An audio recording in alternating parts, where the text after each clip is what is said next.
je retourne d'un peu alerte jusqu'à la ville. Très bien. Donc, Simon, combien de gardes ecclésiastiques comptes-tu prendre avec toi? Donc, à la caserne, il y a à peu près 50 gardes qui font des roulements pour être actifs. Ah, excusez-moi, Simon n'est pas avec nous. Oui, alors Simon, les gardes. À la caserne de l'abbaye, il y a une cinquantaine de gardes. Ok. Je suis dessus. Il y a à peu près 150 moines et à peu près 150 paysans dans les murs de l'enceinte. Et une cinquantaine de gardes, tu m'as dit donc. Oui, sur cette cinquantaine de gardes, une dizaine sont des mercenaires. Payés par l'église et venant de tous les coins de l'Europe. Voire même du continent africain. D'accord, d'accord. Et Ah, ben. seulement l'un d'eux vient du continent africain. Les autres viennent Eh d'Europe. ben, écoute, je pense qu'on va faire maintenant pour descendre avec une escouade, c'est-à-dire une petite unité de 8 à. Plus comprend entre 8 et 12 hommes, dirigée par un caporal, quoi. Donc 8 gardes ecclésiastiques plus un caporal, donc Enfin, 9, voilà. 9 soldats. Ce n'est pas rien, mais ça protégera les 3 personnes que vous êtes, oui.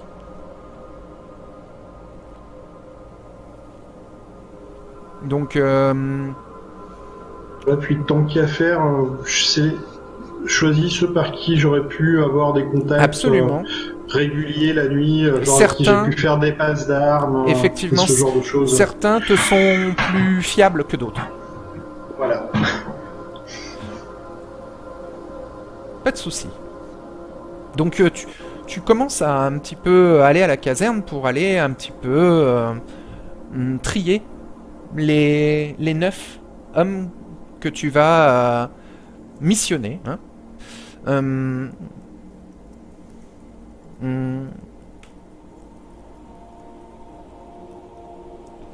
Pendant ce temps-là, Hugues, que fais-tu? Eh bien, je vais préparer le matériel. Moi, je vais m'occuper de l'intendance, en fait, de l'intendance du départ. Notamment, justement, avec l'intendant principal. Mhm. Je vais, en fait, dire... L'intendant principal est Frère Isambert, hein, Frère Isambert, eh ben c'est, voilà. avec Je qui vais tu m'occuper travailles avec Frère étroitement Isambert. depuis 3 ans maintenant, Et depuis que voilà. tu es à l'abbaye, et depuis que ton sire t'a fait entrer dans le monde de la nuit et t'a promis sa succession à l'abbaye. Son bras droit est l'intendant principal du domaine et te révèle tout ce qu'il sait dans la mesure du possible. Il est à ton service comme il est au service de ton sire, de l'abbé Dan Mazzarino. Donc, frère Isambert, Oui, nous préparons un voyage d'une semaine. oui, bien sûr, Il faudrait je suis au courant. préparer. Bien. Il faudrait donc préparer des vivres pour les personnes qui nous accompagneront. Je vous fournirai la liste le plus tôt possible, Très bien. ainsi que un peu de matériel pour entretenir le chariot et tout ce qui pourrait nous être utile pour Je un vois. voyage de cet acabit. Hmm. Nous pouvons voir les détails ensemble si vous le souhaitez. Très bien. Bon, alors ça sera une charrette avec 2 chevaux, donc il commence à noter ça sur un parchemin avec toi à ses côtés. Donc il te dit est-ce que nous devons prendre le foin pour les chevaux ou peut-être pas pour la nourriture alors vous serez 3 à vous déplacer. Alors Simon, tu as eu le temps de passer les voir et de leur dire que voilà, tu comptais peut-être prendre 9 Voilà, hommes. c'est ce que j'attendais pour la nourriture. Donc Simon retourne un petit peu trier les hommes à la caserne de nuit, les réveillant pour certains et d'autres étant de garde. Donc avec Frère Isambert, vous commencez à préparer la logistique de la nourriture. Alors Frère Isambert a de très grandes connaissances en intendance et il te dit que voilà, pour 9 personnes, pour 16 jours de voyage, il faut compter 2 kilos de nourriture par jour. Voilà, il va falloir plus d'une trentaine de kilos par personne pour le voyage. Tout ça à charger dans la charrette. Ouais. Bon, ça me semble possible. Bien sûr. Oui. Tout est... Ah oui, mais tout ce qu'il te propose est... Ouais, est réalisable. Ouais, est dans la logistique. Très bien. Bon, donc je vais le laisser du coup organiser le matériel et tout ce qu'il faut pour le départ. Et moi, si possible, j'aimerais aller me renseigner du coup et bien sûr sur les écrits de Don Mazzarino. Et sur la situation à Toulouse, exactement où on va mettre les pieds, etc. Voilà. Bon, mais ça, du coup, on en a un petit peu parlé déjà. Oui. Alors, frère Anselme rentre à l'abbaye, Messire Simon est à la caserne. Bon, Simon, tu as une idée un petit peu des 9 hommes que tu vas prendre? Est-ce que parmi eux, il va y avoir des mercenaires ou pas? Est-ce que... voilà, tu penses au caporal qui... tu veux plutôt quelqu'un d'expérimenté ou plutôt quelqu'un de jeune mais avec du potentiel?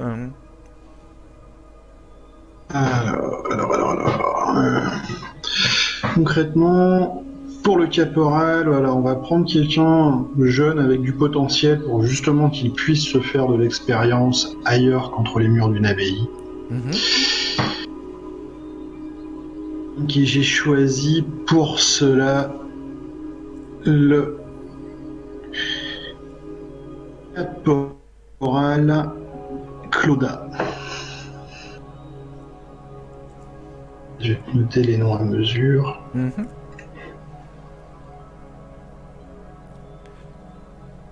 Caporal Clauda. Qui sera accompagné des troupiers. Dans les 9 troupiers, tu veux... Est-ce que tu veux des mercenaires? Non, il n'y aura pas de mercenaires. D'accord. Est-ce que tu veux que les soldats soient piétons? Ouais, parce que ce sera plus discret. Effectivement. Et puis, à cette époque, voilà. La cavalerie, c'est plus... Enfin, ça reste une unité de prestige, quoi. Ça fait beaucoup de chevaux à nourrir, oui. Voilà. Après, les chevaux sont pas hors de prix et à l'abbaye, vous pouvez avoir des chevaux à volonté. L'abbaye les paiera. Ah, d'accord. Alors, dans ces cas-là, non, ils se déplaceront à cheval aussi, alors. Pas des chevaliers, mais des cavaliers. Oui. Enfin, de la cavalerie. Alors, parmi les soldats de l'abbaye, il y en a plus de 10 qui savent monter à cheval. Mais ce sont les plus âgés ou les plus expérimentés qui savent monter à cheval. Le caporal que tu as choisi saura monter à cheval, mais sera peut-être le moins doué en équitation. Et il saura monter à cheval parce qu'il aura eu dans sa formation de caporal quelques heures pour s'entraîner à monter à cheval. Mais sinon, les troupiers de base, les soldats ecclésiastiques de l'abbaye de base, sont des piétons et ne savent pas monter à cheval naturellement. D'accord. Mais ça ne t'empêche pas, si tu veux avoir 9 cavaliers, de choisir en fait les plus expérimentés, sauf le caporal, que tu peux garder jeune et au potentiel. Mais les 9 troupiers seront plutôt âgés et Bah, expérimentés. du coup, en fait, on va plutôt mettre partir. Donc, il y a 4 cavaliers, plus. On va Oui, mettre cela, voilà, 4 cavaliers plus le caporal et 4 piétons. d'accord. Et donc, Donc, ça te permettra d'avoir une petite unité d'avant-garde et d'éclairage. dans ce voyage-là, 12 heures par jour, la charrette est immobilisée. Ça. Ah oui, alors c'est pas 16 jours qu'il va vous falloir pour aller jusqu'à Toulouse. Enfin, on dort là. Enfin, faut compter en nuit et pas en jour, en fait, on voyage surtout. Mm.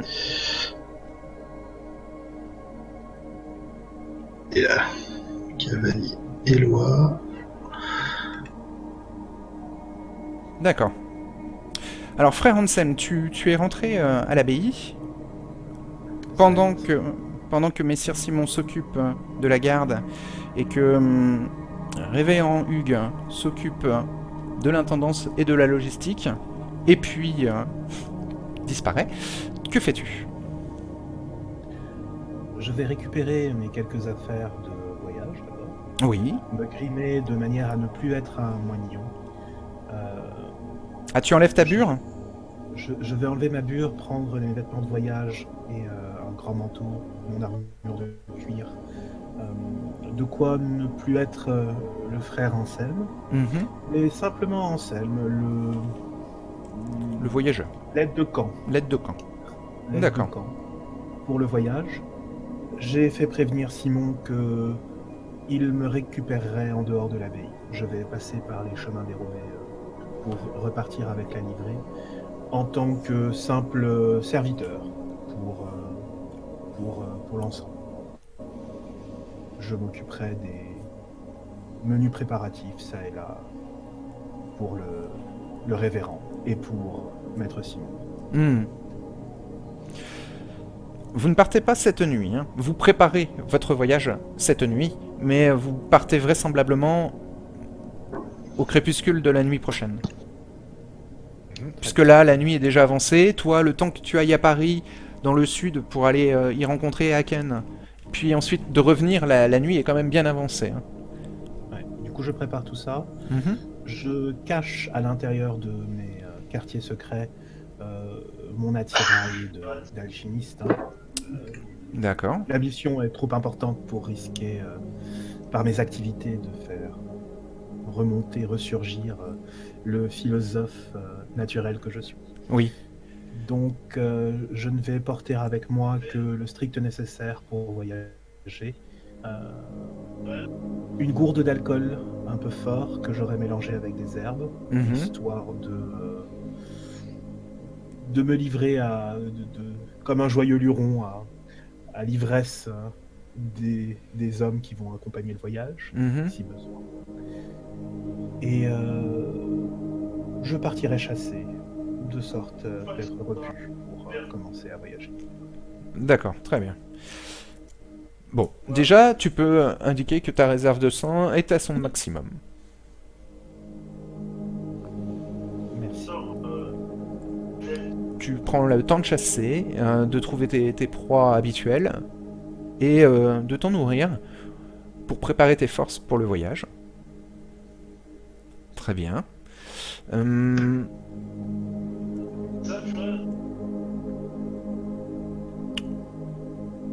Eh bien... nous n'avons rien oublié. Don Mazzarino te rejoint, Hugues. Il te trouve. Il te trouve dans la pièce secrète, hein. C'est là où tu es allé? Ouais, c'est ça. Très bien. Il te trouve dans le sous-sol de l'abbaye, accompagné d'Ethanaël. Mhm, Il est un petit peu surpris de te voir là. c'est vrai. Ah, révérend. Alors quand il entre dans la pièce, hein, pardon, excuse-moi, je me lève Oui, et je m'incline. Hein. d'accord. Quelle surprise de vous voir ici alors que votre voyage ne va pas tarder à débuter. Votre Excellence, je, les préparatifs du voyage sont en bonne voie. Frère Isambert s'occupe des détails que nous avons supervisés pour l'intendance, et Frère Simon s'occupe des préparatifs pour la défense. Quant à moi, j'ai pensé qu'il serait de bon ton de m'enquérir du maximum d'informations sur ce que nous devons chercher, et ainsi que sur la situation à Toulouse. Car vous savez bien entendu que l'endroit en ce moment est en pleine ébullition. Oui, et c'est là tout l'enjeu de votre mission. Toulouse, d'après les rumeurs, se serait allié au roi et serait retourné dans le bon chemin. Il est primordial que vous retrouviez la couronne d'épines du Christ avant que l'Inquisition ou les croisés sur place ne s'en emparent. Bien entendu. Le temps joue contre nous, donc. Vous avez peut-être déjà une idée de la façon dont vous allez traverser la France? Je pensais peut-être... et pourquoi pas vous lancer dans un pèlerinage jusqu'à Saint-Jacques-de-Compostelle pour prouver votre foi à Dieu et votre grandeur à cette abbaye. Après tout, vous allez bientôt devenir le nouvel abbé. Alors je souris en dévoilant légèrement mes crocs en disant quand il mentionne le pèlerinage, et eh bien, votre Excellence, c'est exactement vous lisez dans mes pensées. Je pensais en effet qu'un pèlerinage serait judicieux afin de raffermir notre foi Et et oui, de prouver notre dévotion au Seigneur. tout à fait.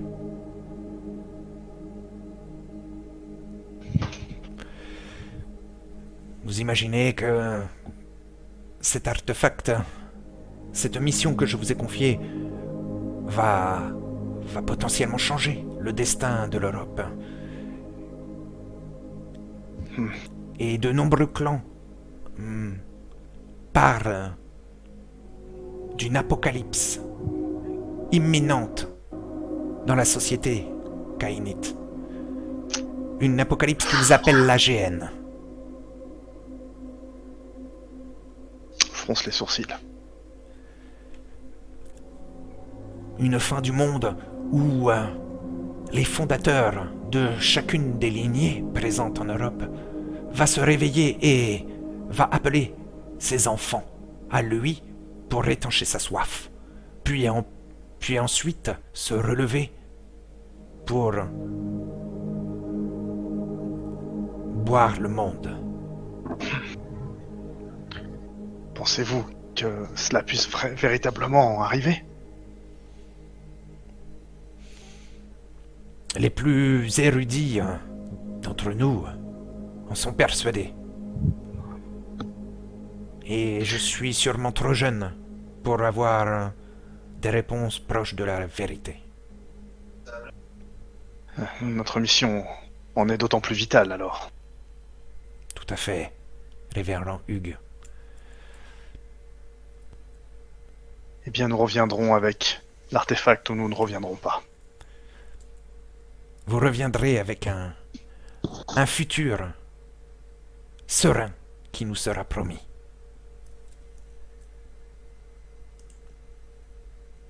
Je compte sur vous. Je m'incline. Votre Excellence. Révérend. Donc il te laisse repartir, accompagné Oui, tout à fait. J'allais dire, je quitte la pièce, du coup. de Nathanaël, d'Ethanaël, ouais. pardon, qui te suit. Lui retourne dans les ouvrages secrets. Moi, je vais... si possible, je voudrais juste m'entretenir avec Simon rapidement, quant au garde. Bien sûr, tu peux, absolument. Tu retrouves Simon dans la cour, non loin de Frère Isambert. Les deux sont en train de préparer le voyage. Donc l'un prépare la logistique, l'autre prépare la sécurité. Les deux sont à portée de vue l'un de l'autre, même sous cette nuit obscure. Parfait. Les flambeaux aux alentours vous éclairent quand même. Donc, Messire Simon ressort de la caserne, voilà, avec quelques soldats râles. Ouais, laissez-nous dormir. Et quand Messire Simon referme la porte de la caserne, tous les bruits de ronflement s'étouffent avec la porte qui se referme. Je fais un signe de la main à Messire Simon. Bon, Simon, tes yeux rougeoyants, démoniaques, se lèvent sur le révérend Hugues. Je l'ai déjà vu, ça, hein. Oui, tu l'as déjà vu, oui. Mais bon, ça te met toujours mal à Mais l'aise. ça reste inconfortable. Oui. Très bien. Messire Simon, comment Bien, se passe votre sélection? Nos soldats sont sélectionnés. Nous protégerons la journée. Parfait. J'avais cependant une interrogation pour vous. Ces soldats ne seront-ils pas perturbés de nous voir uniquement voyager la nuit, dormir le jour, éventuellement sous le chariot? Que pensez-vous qu'ils feront de tous ces éléments? Il nous appartiendra d'être des plus discrets, de trouver les excuses appropriées. Il va nous y falloir réfléchir dès maintenant. Après tout, puisqu'il nous accompagne, dormir sous le chariot n'est que une éventualité de secours auquel nous ne trouverions rien d'autre pour nous réfugier. Oui. Car vous comprenez que ma position en tant que futur abbé ne peut pas être menacée par des questions et des interrogations qui pourraient venir de l'église et ternir ma réputation. Mais de toute façon, avec ces soldats qui nous accompagnent, il nous faut également une certaine logistique à prendre en compte, notamment au moins une tente pour qu'ils puissent dormir si nous devions être à la Belle Étoile. Il est vrai. Puisque une tente doit leur être fournie, effectivement je n'y ai pas pensé plus tôt, autant en trouver une plus petite permettrait d'abriter l'homme d'église ainsi que le novice qui l'accompagne. Bien. Ils ne poseront pas de questions, ce sont des soldats, vous êtes des hommes d'église. Tout à fait. Frère Isambert s'approche de vous et vous demande discrètement, en chuchotant, Messire, dois-je vous faire préparer des cercueils pour les voyages?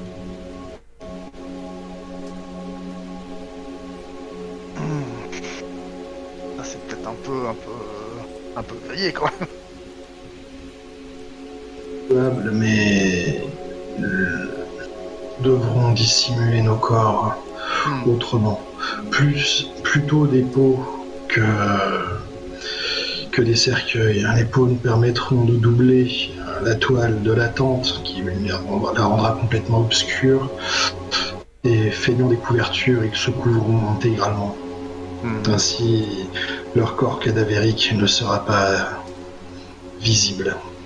Alors frère Isambert acquiesce et prend note. Et retourne ensuite vers la charrette.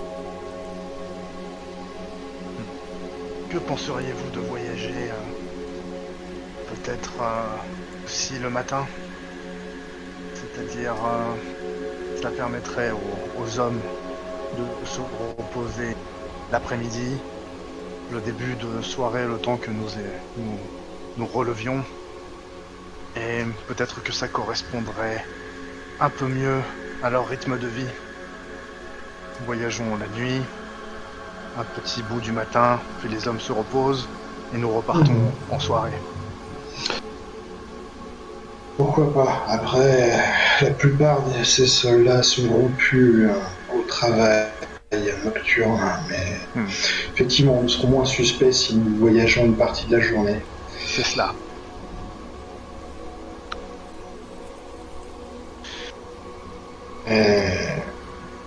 N'oubliez pas une chose, nous serons extrêmement vulnérables à ces moments-là.